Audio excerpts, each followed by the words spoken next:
અમારી બેબી છે તેને સંદીપ હોસ્પિટલમાં હજી દાખલ કરવામાં આવી હતી. તેને 6% લોહી હોવાથી રાત્રે લોહી ચડાવવામાં આવ્યું. સવારે નોર્મલ ડિલિવરી ડૉક્ટર સાહેબે અને સ્ટાફે કરાવી છે. તેમનો બી આભાર અને સ્ટાફનો બી. હું ડૉક્ટર સંદીપ પટેલ આકલાવમાં છેલ્લા 9 વર્ષથી શ્રી હોસ્પિટલ ચલાવું છું. અમારી હોસ્પિટલમાં જોખમી ડિલિવરી માટેની સુવિધાઓ ઉપલબ્ધ છે.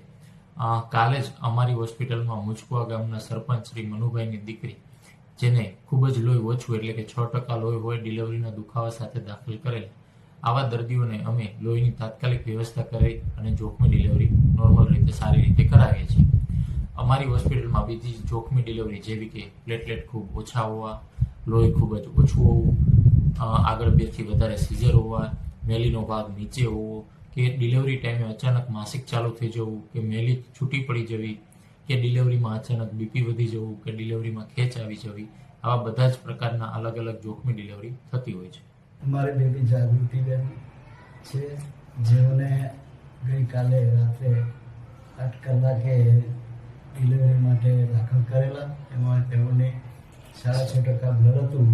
ડૉક્ટરની રજૂઆતથી એને બ્લડ ફરી ચડાવવામાં આવ્યું અને નોર્મલ ડિલિવરીથી અને બાળકનો બાબાનો જન્મ થયો છે.